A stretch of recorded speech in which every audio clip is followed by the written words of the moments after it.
Myself is Swati Mahavar. I am from TSN the school. I teach SST subject. Today I came here to teach geography subject of class 10th. Yes students, open your books. Now we start from chapter number 1, resources and development. Come to page number 2, types of resources. Types of resources on the basis of origin. On the basis of resources, types of resources are of two types, biotic resources and abiotic resources. Number 1, biotic resources. These are obtained from biosphere. ये जो resources होते हैं वो हमें कहाँ से मिलते हैं? Biosphere. Biosphere means a sphere where land, water and air, all the three things are available and have life such as human beings, flora, fauna. वो स्फेयर बायोस्फेयर जहाँ पर लाइफ अवेलेबल होती है, जहाँ पर ह्यूमन बींग्स फ्लोरा फौना मिलते हैं, ये सारी चीज़ें जहाँ पर मिलती है वो स्फेयर क्या कहलाएगा? बायोस्फेयर. और ह्यूमन बींग्स फ्लोरा फौना ये सब किसके अंदर आते हैं? Biotic resources. Fisheries, livestock, these all are comes in biotic resources. The resources which have life are comes in the category of biotic resources. जिन resources में life होती है वो resources किसके अंदर आएंगे? Biotic resources. Flora means flower species and fauna means animal species. Next is abiotic resources. All those things which are composed of non-living things are called abiotic resources. जिन चीज़ों के अंदर लाइफ नहीं होती है, जिन थिंग्स के अंदर, जिन रिसोर्सेज के अंदर लाइफ अवेलेबल नहीं होती है, जो नॉन लिविंग होते हैं, निर्जीव होते हैं, वो रिसोर्सेज क्या कहलाएंगे? Abiotic resources. For example rocks and metals.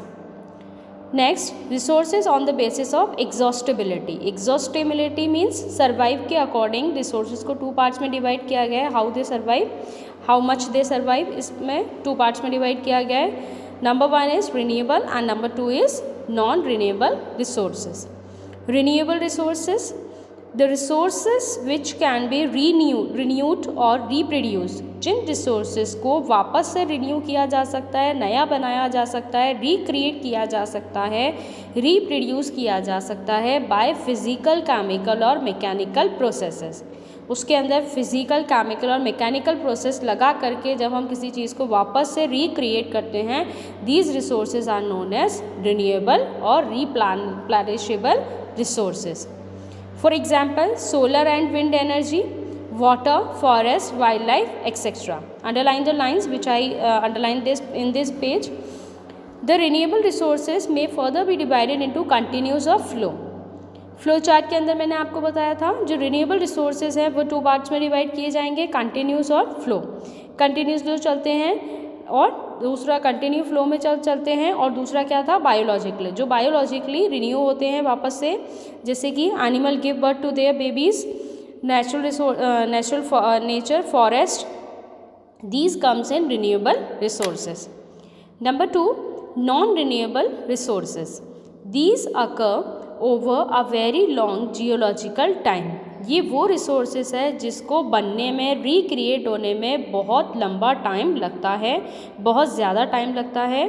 जैसे कि minerals, fossil fuels are example of such resources. इनको रिक्रिएट होने में बहुत ही जियोलॉजिकल टाइम लगता है, बहुत ज़्यादा टाइम लगता है. These resources take millions of years in their formation. Millions of years लग जाते हैं इनको वापस से रिक्रिएट होने में, वापस से रिफॉर्म होने में. Some of the resources like metals are recyclable. कुछ रिसोर्सेज के अंदर रिसाइक्लेबल होते हैं, जैसे कि मेटल को वापस से रिसाइकिल किया जाता है, वापस से मेटल क्रिएट हो जाता है नेचर के अंदर. And some like fossil fuels, और कुछ होते हैं जो वापस से रिसाइकल, रिक्रिएट नहीं किए जा सकते हैं, जैसे कि फॉसिल फ्यूल. फॉसिल फ्यूल के अंदर क्या आएगा? Petrol, LPG gas. They are exhausted with their use. एक बार जब हम इनको यूज़ कर लेते हैं तो ये क्या हो जाते हैं? एग्जॉस्ट हो जाते हैं, ख़त्म हो जाते हैं, डिस्ट्रॉय हो जाते हैं.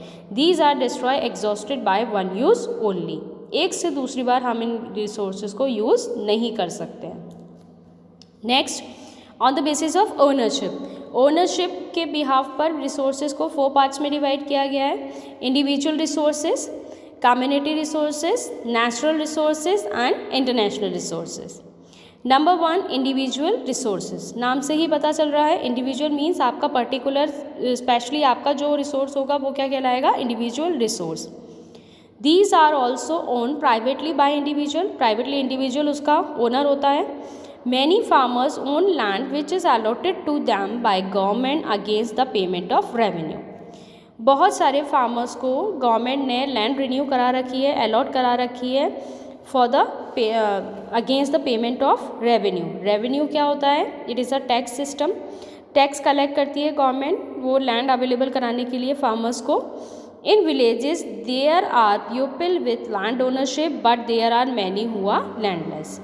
विलेजेस के अंदर क्या होता है, कुछ लोग तो ऐसे होते हैं जो लैंड ओनर्स होते हैं, जो बड़े बड़े ज़मींदार होते हैं जिनकी खुद की ज़मीनें होती है, बट सम आर लैंडलेस। लेकिन कुछ फार्मर्स ऐसे होते हैं जिनके पास खुद की पर्टिकुलर खरीदी हुई ज़मीन या खुद की पर्टिकुलर स्पेसिफाई उनके नाम पर वो ज़मीन नहीं होती है। तो उस कंडीशन के अंदर क्या होता है, गवर्नमेंट उनको अवेलेबल कराती है लैंड ताकि वो वहाँ पर कल्टीवेशन कर सकें और कल्टीवेशन करके उस गवर्नमेंट को वो रेवेन्यू डिपॉजिट करा सकें। In villages there are people with land ownership but there are many who are landless. Urban people own pasture land. Urban people जो होते हैं, जो शहरों में लोग रहते हैं, उनके हाउसेस होते हैं एंड अदर प्रॉपर्टी। ठीक है, आप जैसे हम घर के अंदर रहते हैं, हम घर के ओनर हैं, हमारे खुद के नाम पर जैसे फादर के नाम पर घर होता है तो हम उसके क्या हो गए, ओनर हो गए। वो कौन सी प्रॉपर्टी हो गई, इंडिविजुअल हमारी स्पेसिफिकली हमारे नाम पर प्रॉपर्टी हो गई। एंड अदर प्रॉपर्टी, तो जो दूसरी जो प्रॉपर्टीज़ होती है जैसे शॉप्स होती है, तो ये सब हमारे क्या हो गए, इंडिविजुअल ओनर्स हो गए हम उसके। इंडिविजुअल हमारी स्पेसिफिकली हमारी प्रॉपर्टी है ये। Plantation, pasture land, ponds, water and wells, etc. are some of the example of resources ownership by individual. अब जैसे प्लांटेशन होता है हमारे, जैसे घर के बाहर प्लांटेशन होता है, कोई ट्री वगैरह लगे हुए होते हैं, पास्चर लैंड होती है। पास्चर लैंड कौन सी होती है, जैसे ग्रीनरी वाला जो एरिया होता है जहाँ पर ग्रास होती है, जहाँ पर एनिमल्स को चराया जाता है, वहाँ पर वो लोग खाने के लिए जाते हैं, पास्चर किया जाता है, तो वो लैंड क्या कहलाएगी, पास्चर लैंड। पॉन्ड्स जो होते हैं, तालाब होते हैं, वाटर एंड वेल, कुओं के अंदर जो पानी होता है, ये सब किसके एग्जाम्पल है, resources ownership by individual. Make a list of resources owned by your house hold. Ownership किसकी हो गई है, इंडिविजुअल की हो गई। लिस्ट बनाइए आप, जैसे आपके आसपास जो भी रिसोर्सेज है उसमें लिस्ट बनाइए कि आपके हाउस होल्ड रिसोर्सेज उसमें से कौन से हैं। जैसे घर के अंदर कोई वेल होता है तो वो हमारा हो, जो पर्टिकुलर हमारा होता है, तो वो वाटर इन वेल के अंदर तो वो उसके ओनर कौन हो जाएंगे, हम पर्टिकुलरली हम हो जाएंगे। Next is community own resources. There are resources which are accessible to all the members of the community. सभी कम्युनिटी में जितने भी मेंबर्स होते हैं, जैसे हमारा खुद का एक कम्युनिटी बना लेते हैं, जो पूरी सोसाइटी होती है, सोसाइटी अपना एक कम्युनिटी बना लेती है। कोई पर्टिकुलर कास्ट होती है, कास्ट अपने अकॉर्डिंग अपने कास्ट के पीपल्स का अपना कम्युनिटी बना लेते हैं। तो कम्युनिटी, जैसे कम्युनिटी हॉल होते हैं, कम्युनिटी पार्क्स बनाए जाते हैं, तो ये जो कम्युनिटी अपने साथ मिक्स करके सब लोग एक साथ में जो रीजॉइन करके एक प्रॉपर्टी बनाते हैं, वो क्या कहलाएगा, कम्युनिटी ओन रिसोर्सेज। जिसका ओनर वो कम्युनिटी होगी, वो पूरी कम्युनिटी के मेंबर्स होंगे, वो रिसोर्सेज क्या कहलाएंगे, community own resources. Village commons, grazing ground, burial grounds, village pond etcetera. जैसे गांव के अंदर एक ही तालाब है तो सभी लोग उसके अंदर से पानी ले सकते हैं, तो सभी लोग उसके कौन हो गए, कम्युनिटी ओनर्स हो गए उसके। पब्लिक पार्क्स जो होते हैं जिसमें कोई भी जा सकता है। पिकनिक स्पॉट्स जो होते हैं, playgrounds in urban areas are de facto accessible to all the people living there. अब उस पर्टिकुलर एरिया के अंदर जो भी लोग रहते हैं वो उस पार्क के अंदर जा सकते हैं, कोई भी आपको रोकेगा टोकेगा नहीं। वो सारे जो रिसोर्सेज होते हैं वो क्या कहलाएंगे, community own resources. Next is national resources. Technically all the resources belong to the nation. सभी रिसोर्सेज हमारे नेशन के हैं। जो हमारे नेशन के अंदर, हमारी पॉलिटिकल बाउंड्रीज़ के अंदर, हमारे जोग्राफिकल मैप के अंदर जितने भी रिसोर्सेज आते हैं, वो सारे रिसोर्सेज किसके कहलाएंगे, हमारे नेशन के, हमारे कंट्री के। कोई दूसरा कंट्री वाला उनको आकर लेकर नहीं जा सकता है without the permission of the government. The country has legal powers to acquire even private property for public good. Country के अंदर प्राइवेट प्रॉपर्टी भी होती है, जैसे पब्लिक गुड, कोई पब्लिक एंटरप्राइज गवर्नमेंट चला रही है तो वो उसका गवर्नमेंट का खुद का है, गवर्नमेंट खुद उसका प्राइवेट ओनर है, उसकी गवर्नमेंट की प्राइवेट प्रॉपर्टी हो गई वो। You might have seen roads, जैसे रोड्स होते हैं, canals, railway beings constructed on the field owned by some individual. ये सारी चीज़ें जो होती है वो किसी पर्टिकुलर इंडिविजुअल्स बनाते हैं, ठीक है। Urban development authorities get empowered by the government to acquire land. ADA की जो लैंड होती है, अर्बन डेवलपमेंट अथॉरिटीज़ की जो लैंड होती है, डेवलपमेंट डिपार्टमेंट्स के अंदर जो लैंड होती है, वो लोग क्या होते हैं, ज़मीन के जो भी जैसे कोई फ्री ज़मीन होती है जो भी, तो वो सब किसके अंडर में आ जाती है, गवर्नमेंट के अंडर में आ जाती है। गवर्नमेंट उसको किसको दे देती है, अर्बन डेवलपमेंट अथॉरिटीज़। वो उसके ऊपर पार्क बनाए, कुछ भी करे, वो सारा राइट किसका होता है, उस डेवलपमेंट अथॉरिटी का होता है। All the minerals, water resources, forest, wildlife, land within the political boundaries and oceanic area up to 12 nautical miles from the coast termed as territorial water and resources therein belong to the nation। जितने भी minerals उस country के अंदर हैं, उसकी political boundaries के अंदर हैं, वाटर रिसोर्सेज जो हैं, फॉरेस्ट है, वाइल्ड लाइफ है, land within the political boundaries and oceanic area up to 12 nautical miles, कहाँ तक, 22.2 किलोमीटर्स तक फ्रॉम द कोस्टल एरिया। ये सारे किसके अंदर आएंगे, टेरिटोरियल वाटर एंड रिसोर्सेज, ये सब किसके अंदर रिसोर्सेज कहलाएंगे, नेशन के resources, are countries resources. International resources, there are international resources institutions which regulate some resources. कुछ इंटरनेशनल लेवल पे इंस्टीट्यूशंस होते हैं जिनके खुद के रिसोर्सेज होते हैं। The oceanic resources beyond 200 nautical miles of exclusive economic zone belong to open ocean.